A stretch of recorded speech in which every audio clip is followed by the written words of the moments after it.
টাকা আছে, আপনি যদি যে বলেন যে ভাই আমার 10,000 টাকা আওলাদ দেন, না নাই, সমস্যা চলতেছে, এই সমস্যা এই সমস্যা।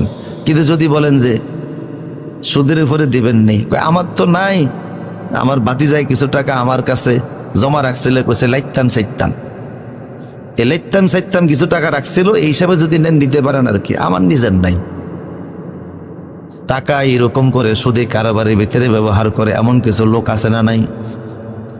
আমার প্রিয় সুদী রাসূল বলে, যখন দেখবা সুদের কারবার সারা দুনিয়ার ভিতরে ছড়িয়ে পড়ছে, তখন মনে করবা কিয়ামত আসবে না এসে গেছে, খুব কাছে, খুব বেশি দূরে না, খুব কাছে চলে এসেছে।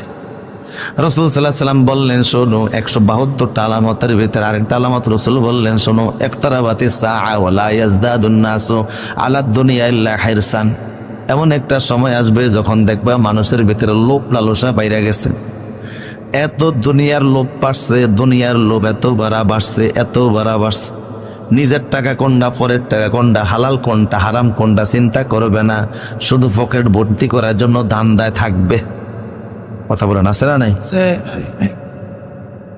খুন করতে দ্বিধা করবে না।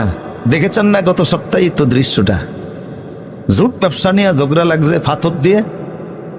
সকালবেলা শুনলাম পত্রিকায় আসছে যে এরা নাকি একসাথে বাতও খাইছে, বন্ধু পাথর দিয়ে পিটিয়ে পিটিয়ে হত্যা করছে। এই দৃশ্য সারা দুনিয়া দেখছে। যদি ইসলামের কেসাস থাকতো, এই জাতীয় হত্যাকাণ্ডগুলি বন্ধ হয়ে যেত। যে যারে যেভাবে হত্যা করছে, শরীয়তের বিধান হলো তারই সেভাবে হত্যা করে। গোপনে হত্যা কিসের? ও যেরকম পাথর দিয়ে পিটাইয়া যেন জানতা মানুষটাকে রাস্তায় হাজারো মানুষের সামনে হত্যা করছে, ওর এরকম চিৎ কইরা সবাইয়া চতুর্দিক থেকে পাথর মাইরা সমান নিয়মে তারেও হত্যা করো।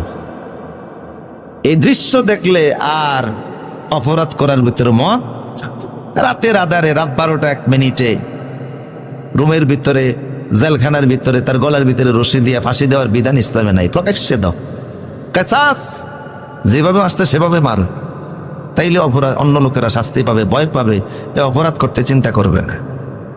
প্রিয় সুদী, কোথায় চলে গেছে মানুষের লোক? টাকার জন্য ভাই ভাইকে খুন করে, চাচার হাতে ভাতিজা খুন, এমন কি বাবা মার হাতে সন্তান খুন, সন্তানের হাতেও বাবা মা খুন হচ্ছে, এরকম আছে না নাই? কিসের লোভে? এটা এই যুগে না, আগেও ছিল।